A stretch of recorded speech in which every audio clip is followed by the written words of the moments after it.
Samedi 23 juin 2018, messieurs, dames, bonsoir et bienvenue à ces 19h45 de la télévision Labari. 19h45 que nous débutons avec cette brève 90e journée de détention des acteurs de la société civile engagés dans la lutte contre la loi de finances 2018 lancée par le cadre de concertation et d'action de la société civile depuis le début de l'année. Il s'agit de Ali Idrissa Dirotab, également directeur général du groupe de presse Labari, Moussa Tchangari, de l'association alternative Espace Citoyen, Noufouar Zika et Maître Lirwan Abdraman du MPCR. Ils ont été tous arrêtés le 25 mars 2018 et incarcérés dans des prisons civiles de la région de Tillabéri réparties comme suit. Ali Idrissa est incarcéré à Filengue, Noufou Arzika détenu à Tillabéri, Moussa Tchangari à la prison de Walam, Maître Lirwan Abdraman à Daikena. Deux autres acteurs de la société civile qui sont aussi à leur 69e jour de prison. Il s'agit de Michael Zodi du mouvement Tournons la page et Thierry Ibrahim d'Alternative Espace Citoyen, arrêtés dans le même cadre le 15 avril dernier. Le premier est gardé à la prison civile de Saï et le second à celle de Kolo. Depuis leur arrestation au Niger et à l'international, des voix s'élèvent pour exiger la libération de tous ces acteurs. Et justement, par rapport à la situation de ces acteurs de la société civile incarcérés et à leur combat sur la loi de finances 2018, le cadre de concertation et d'action de la société civile a animé cet après-midi une conférence de presse. Nous y reviendrons dans cette édition. Opération de déguerpissement ce matin par les autorités en charge de la ville de Niamey au niveau de l'échangeur Diori Hamani. Depuis l'inauguration de cet échangeur, des pratiques non tolérables s'observent au niveau de ces joyaux, d'où la mobilisation des FDS pour contrecarrer cet état de fait. Le compte rendu de la rédaction Labari. Police nationale, la police municipale et la garde nationale ont été tous mobilisés par les autorités en charge de la ville pour arrêter, sensibiliser, voire même réprimander s'il le faut certaines pratiques qui s'observent au niveau de l'échangeur Diori Hamani, qui ne sont point de nature à répondre à ce pourquoi ce joyau a été construit, d'où la ferme volonté du président de la délégation spéciale de Niamey. Nous ne pouvons plus permettre des pratiques qui ne collent pas avec le fonctionnement de la ville. Nous ne pouvons plus cautionner, accepter des pratiques qui ne collent pas avec le fonctionnement des ouvrages qui ont été réalisés à grands frais. Nous tenons à la durabilité, à la gestion responsable et au fonctionnement normal de ces ouvrages.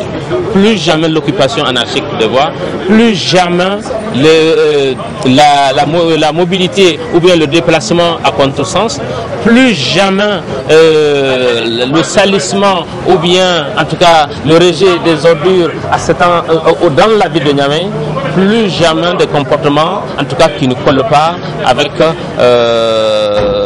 ce qu'on attend d'une grande ville et de ses populations. C'est désormais chose faite à partir de cette opération coup de poing des sanctions suivantes. Ça commence aujourd'hui. Aujourd'hui, en tout cas, tous ceux qui seront pris, en tout cas, seront amenés au niveau de la police. Et comme je l'ai dit avant, nous avons derrière la brigade qui va en tout cas faire la ville de Niamey dans tous ses coins et recoins. Absolument.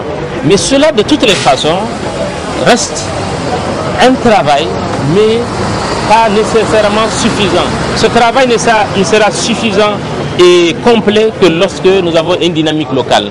Tant que la population ne s'est pas levée, associée, on aura du mal. C'est pour cela que je tiens absolument à ce que cette population s'implique aussi. Mais vous aussi, la presse, vous êtes en train de faire un travail remarquable. Beaucoup de choses sont dénoncées et ça c'est important. Ça nous permet, nous, en tant qu'autorité, d'intervenir rapidement, d'avoir l'information à temps, parce qu'il faut savoir que Niamey est une grande ville. nos moyens d'information nous permettent effectivement de faire plein de choses. Mais vous aussi, vous êtes en train d'apporter une contribution considérable. Il faut que vous continuiez à faire ce travail-là. Ce travail-là aura deux impacts. L'impact non seulement au niveau des autorités, mais l'impact au niveau des populations. Il faut absolument que les populations, il faut qu'on répète, il faut qu'on rappelle aux gens ce qui est mauvais, ce qui ne colle pas avec les pratiques. Pour que le jour où on va sanctionner, les gens ne disent pas, qu'ils ne savent pas, qu'ils ne sont pas informés. C'est important, c'est ça qui va contribuer au changement. Au-delà de l'échangeur Djori Hamani de Niamey, les forces de l'ordre veilleront désormais à la bonne pratique, au respect de la circulation et surtout à la sécurisation de ces biens publics construits à grands frais. Célébration aujourd'hui 23 juin 2018 de la journée internationale SOS Village d'enfants, journée commémorant le 99e anniversaire d'Herman Jenner, père fondateur de SOS Village d'enfants. Une cérémonie riche en couleurs et qui a vu la participation de plusieurs invités venus célébrer avec les enfants. Nafissatou Yahya, Chebou Gisso. C'est par cette plantation d'arbres suivie des pas de danse des enfants qu'a débuté cette cérémonie marquant la célébration de la journée internationale de SOS Village d'enfants, journée commémorant le 99e anniversaire d'Herman Jenner, père fondateur de cette ONG. Des manifestations culturelles sont organisées chaque année dans de nombreux villages SOS. Ainsi, on commémore d'une part l'engagement humanitaire d'Herman Jenner et sa vision intemporelle d'un monde où les enfants ont une place. D'une part, c'est une journée qui est organisée avec beaucoup d'imagination par les enfants et pour les enfants, au cours de laquelle la solidarité avec les enfants défavorisés, exclus et nécessités doit être renforcée. Il est naturel qu'aucun enfant ne puisse vivre sans famille. C'est pourquoi SOS Village d'enfants croit que le meilleur endroit pour l'enfant de s'épanouir est développer ses facultés physiques, mentales et spirituelles et sa famille biologique. Prenant la parole à cette occasion, le directeur national de SOS Niger a rappelé les différentes prises en charge des enfants SOS Niger. Au Niger, depuis 1993, nous intervenons sous deux formes de prise en charge. Il y a ce que nous appelons la prise en charge de remplacement. C'est ce qu'on appelle communément les villages. C'est-à-dire que nous offrons à travers cette forme de prise en charge la famille aux enfants qui se trouvent dans la vulnérabilité. Dans cette prise en charge, elle est totale. Et c'est ce qui nous distingue d'autres ONG. Le fait qu'on peut nous amener des enfants, des bébés, et nous assurons la prise en charge jusqu'à l'autonomisation de l'enfant, c'est-à-dire l'âge de 23 à 24 ans. Quant au représentant du ministère de la protection de l'enfant, il a salué les actions que mènent les villages SOS dans le cadre de l'épanouissement des enfants, d'où ce témoignage. Je suis à SOS, ça fait maintenant 22 ans. Et vraiment, SOS Niger et SOS du monde entier aussi nous aide beaucoup, puisque ça fait maintenant ça fait beaucoup de millions d'enfants qui sont là en vie à cause de SOS, et nous remercions aussi SOS pour ça. Et nous remercions aussi les personnels qui sont ici à la disposition de tous les enfants. À noter que l'ONG SOS Village d'enfants est une organisation non gouvernementale à but humanitaire. Elle intervient dans 135 pays dans le monde, notamment le Niger, et œuvre essentiellement dans le domaine de la protection des enfants. Et c'est par un match de football ayant opposé les enfants du village au personnel qui s'est soldé par un score de 5 buts à 0 en faveur des frères du village SOS qu'a pris fin la cérémonie. Je l'annonçais en début de cette édition par rapport à la situation des acteurs de la société civile incarcérés et à leur combat sur la loi de finances 2018. Le cadre de concertation et d'action de la société civile ont animé ce matin une conférence de presse dont je vous propose de suivre un extrait. Nous avons prévu de sortir dimanche 24 à partir de 8h. J'ai dit dimanche qui n'est pas un jour ouvrable, qui n'est pas 8h, qui n'est pas également une marche de minuit. Donc nous ne voyons pas aujourd'hui de raison de pouvoir interdire notre manifestation. Mais malheureusement, comme je l'ai dit, il y a des contacts qui sont sur la déclaration de manifestation des organisateurs. Il y a les sièges des différentes organisations. Si la ville de Niamey ne peut pas se donner les moyens d'amener l'interdiction à domicile, elle aurait pu quand même se donner les moyens d'amener l'interdiction au siège d'une de nos organisations, mais principalement qu'on puisse nous amener cette notification au délai prévu par la loi 2004. Malheureusement, cela n'a pas été fait. Et pour nous, on ne peut pas aujourd'hui prendre acte d'un arrêté qui se trouve être sur les réseaux sociaux où nous n'avons pas l'authenticité de cette interdiction-là ou de cet arrêté-là. Et c'est pour cette raison que nous décidons de continuer à organiser, comme ça se doit, notre manifestation pour demain à partir de 8h. Et si aujourd'hui, ils nous amènent une interdiction au siège ou à domicile, nous allons l'attaquer. Ils ne l'ont pas fait. Eh bien, nous ne pouvons pas prendre, comme nous l'avons dit tout à l'heure, une interdiction sur les réseaux sociaux parce que notre déclaration n'a pas été faite à travers les réseaux sociaux. Nous l'avions déposée légalement au niveau du bureau d'ordre avec caché à l'appui, récépissé, j'allais dire, eh bien, la ville de Niamey, à travers le président de la délégation spéciale, devrait quand même se donner les moyens, avec tout ce qu'ils ont comme police et information, pouvoir situer les locaux de ces organisations-là et de pouvoir déposer une quelconque interdiction. Mais comme nous l'avons dit, si c'est pour arrêter, ils n'allaient pas hésiter à trouver les domiciles des gens pour pouvoir faire des arrestations. Pour nuire, ils allaient se donner les moyens de pouvoir les faire. Si c'est pour réprimer, ils allaient se donner les moyens de pouvoir les faire. Mais comme nous l'avons dit, nous ne pensons pas également et nous ne sommes pas dans une position de croire à l'authenticité. Nous rappelons également de cet arrêté qui est en train de circuler sur les réseaux sociaux. Voilà pourquoi nous appelons l'ensemble de la population de Niamey et de ses environnants à sortir massivement demain pour notre marche pacifique prévue de la place Toumont à la place de la concertation à partir de 8. Remise d'attestation ce matin, couplée à la fête de fin d'année organisée par l'Institut africain de technologie IAT. Cette cérémonie s'est déroulée au centre aéré BCAO, nous rapporte Abdrazak Léo sur les images de Alidou Brema. Pour cette fête de fin d'année, suivie de la remise des diplômes CAMES aux lauréats organisés par l'Institut africain de technologie IAT, à l'intention de ses étudiants, ils étaient au total 165 à avoir droit au précieux sésame. Nous avons voulu donc profiter de cette fête de fin d'année pour remettre aux étudiants leur diplôme du CAMES. Vous savez que l'IAT est membre du CAMES et les filières de banque et finance et GRH donc sont des diplômes qui ont donc la connaissance et l'accréditation donc du CAMES. Donc nous avons 165 étudiants à qui nous devons remettre donc ces diplômes-là et nous avons, comme je l'ai dit, je le disais tantôt, donc nous profitons de cette fête-là pour remettre devant tout le monde, devant donc la presse aussi, donc ces diplômes-là. IAT, un pôle d'excellence et de qualité. Et à ces résultats de preuve aux différents examens de BTS d'État de 2014 à 2017.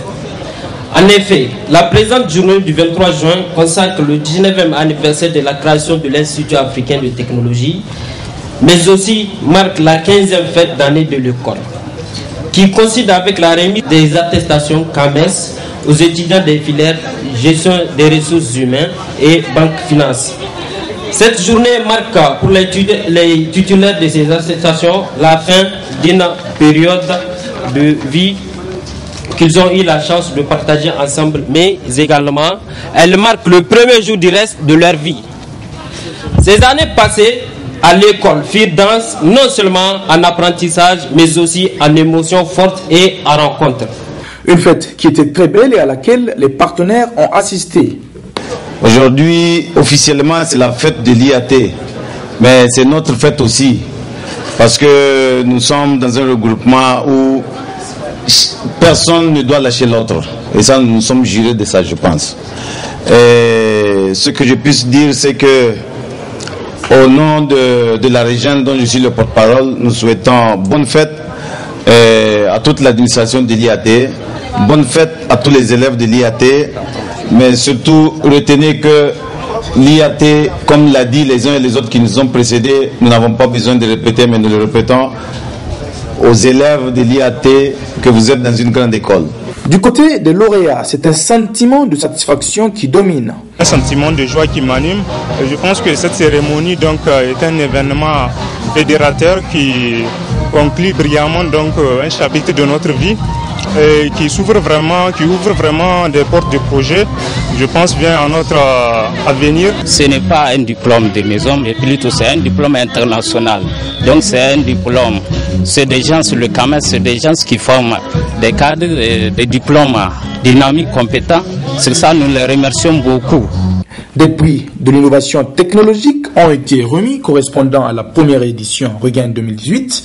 Ces lauréats étaient inscrits en banque, finance et gestion des ressources humaines. La fête était belle au rythme des stars de Maliaro ou encore des mots de l'artiste Oga Slammer. Cérémonie ce matin de remise du prix du concours littéraire en langue nationale dénommé prix professeur Mahamadou Ambali Djundju avec pour thème paix et développement durable. Ce concours est organisé sous le patronage du ministre de la Renaissance culturelle en collaboration avec l'association des auteurs nigériens en langue nationale. Nafissatou Zakou, c'est Nasser Seydou. C'est pour rendre un hommage mérité au professeur Mahamadou Ambali Djundju, éminent linguiste et fondateur de l'association des auteurs nigériens en langue nationale ASONIL, que ce concours littéraire en langue nationale intitulé Prix professeur Mahamadou Ambali Djundju a été organisé, dont la remise des prix aux lauréats constitue l'objet de la présente cérémonie.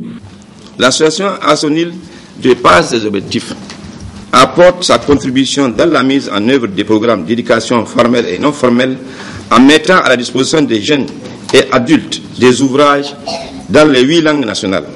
C'est ici pour moi le lieu de retirer nos félicitations et encouragements au gouvernement de la 7e République qui a bien voulu qu'on introduise nos langues nationales dans le système éducatif nigérien. Le ministre de la Renaissance culturelle a quant à lui accentué son allocution sur l'importance du dit concours. Ce concours réitère le souci de la création d'une dynamique d'appropriation par les citoyens des principes et des valeurs socio-culturelles fondamentales axées sur le progrès. Cette cérémonie m'offre alors l'heureuse occasion d'exprimer mes vives félicitations à nos lauréats dont les œuvres sont retenues pour la qualité de leur contenu.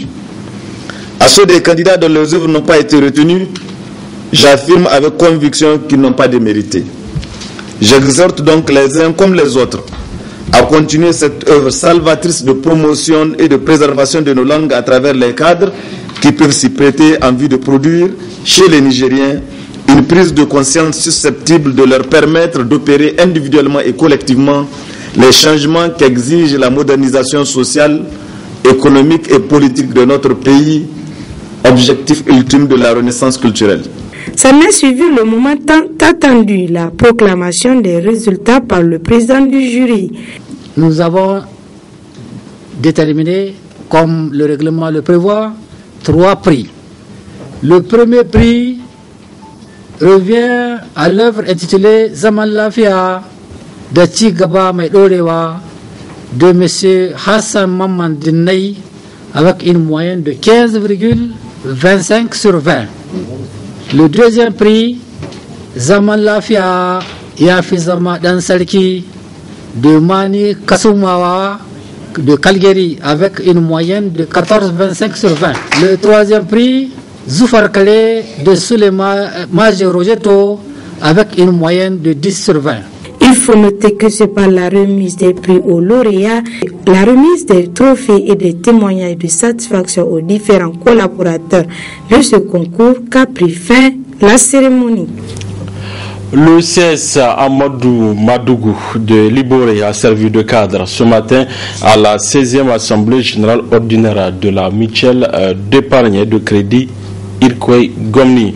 La présentation du rapport d'activité de l'exercice 2017, l'examen et l'adoption des comptes de l'exercice 2017 et quitus aux administrateurs ainsi que la présentation du rapport d'activité au 31 mai 2018 sont les points inscrits à l'ordre du jour de cette session d'une journée. Le résumé de nos envoyés spéciaux Adamou Soumana et Ibrahim Abdou. Ces hommes et femmes, membres des groupements qui forment la mutuelle d'épargne et de crédit Irkoy Gomni des différents villages de la commune rurale de Liboré, se retrouvent par la présente rencontre pour se pencher sur l'état financier de la dite mutuelle. Une rencontre qui se veut un exercice annuel obligatoire pour la bonne marche de cette structure de microfinance dont le premier responsable n'a pas manqué de faire sa présentation et les objectifs à elle assignés. La mutuelle d'épargne et de crédit Irkoy Gomni ambitionne de contribuer à la lutte contre la pauvreté dans le canton de Liboré et dans la zone du fleuve Niger et de ses environs, en offrant aux populations riveraines des services financiers pérennes susceptibles d'accroître leurs revenus et d'améliorer leurs conditions de vie. Pour ce faire, elle s'est fixé deux objectifs principaux: promouvoir et développer au sein de tous les ressortissants du canton un esprit d'entraide et de solidarité agissante, mobiliser l'épargne locale en vue du financement des activités économiques et renforcer ainsi d'une manière durable la capacité des populations à devenir progressivement autonomes grâce à la valorisation de leurs potentialités. Dans le cadre de la mobilisation des ressources, la mutuelle offre 3 produits à ses membres: compte d'épargne ordinaire, épargne journalière, compte de dépôt à terme. Depuis sa création, Irkoy Gomni a distribué plus d'1 242 352 000 francs de prêts, dont plus de 139 903 900 en 2017. Au 31 décembre, l'encours de crédit est ressorti à 85 294 258. Des résultats dont se réjouit le maire de la commune rurale de Liboré, qui a par ailleurs vivement loué la contribution inestimable de la mutuelle dans le développement de leur localité. Cet important outil de développement local et de lutte contre la pauvreté que la mutuelle d'épargne et de crédit est une émanation de la volonté des ressortissants de la commune rurale de Liboré de doter la commune d'un outil de développement. C'est pourquoi nous exhortons la population de la commune rurale de Liboré et de ses environs à s'en approprier de manière la plus engagée possible.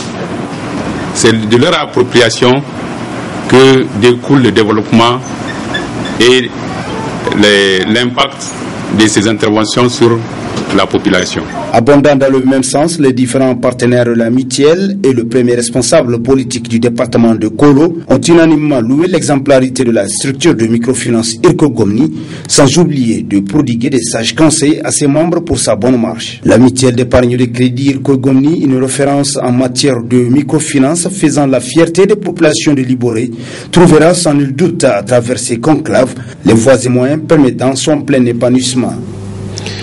La situation des étudiants nigériens au Sénégal au centre d'une déclaration de l'amicale des Nigériens et stagiaires du Sénégal. Dans celle-ci, Amines s'indigne entre autres de la sourde oreille des autorités sur les revendications des étudiants et exige le paiement des frais de scolarité. Un extrait avec le président de l'Amines, Gallo Chefiou. L'Amines, soucieuse des intérêts matériels ou moraux de sa base, s'indigne de la sourde oreille des autorités malgré les démarches légales et légitimes et responsables que nous avons engagées, dénonce avec fermeté la situation actuelle dans laquelle se trouve l'école nigérienne, interpelle le gouvernement à prendre ses responsabilités et prendre des mesures adéquates pour sauver le système éducatif nigérien, soutient les sections extérieures dans leur lutte juste et légitime, demande à toutes les sections sœurs de l'USN de faire bloc autour du GD de l'USN afin de préserver la souveraineté de notre cadre exhorte l'ensemble des camarades à rester fermes pour d'éventuelles actions. L'AMINES salue l'effort fourni pour les virements de la première bourse, mais rappelle que, vu les problèmes qui nous minent, le virement de cette bourse est très insignifiant. L'AMINES adresse ses condoléances aux familles des victimes de l'attaque terroriste perpétrée sur le territoire nigérien, plus précisément à Difa, puisque les âmes des disparus reposent en paix et comptent rétablissement au blessés. L'AMINES présente ses meilleurs vœux à la communauté islamique. Enfin, nous prenons en témoin l'opinion nationale et internationale de tout ce qui interviendra en cas de non-satisfaction de nos revendications par le gouvernement de notre pays. Voilà, messieurs, dames, c'est tout pour ces 19h45 de la télévision Labari. Merci à vous de l'avoir suivi. Au revoir.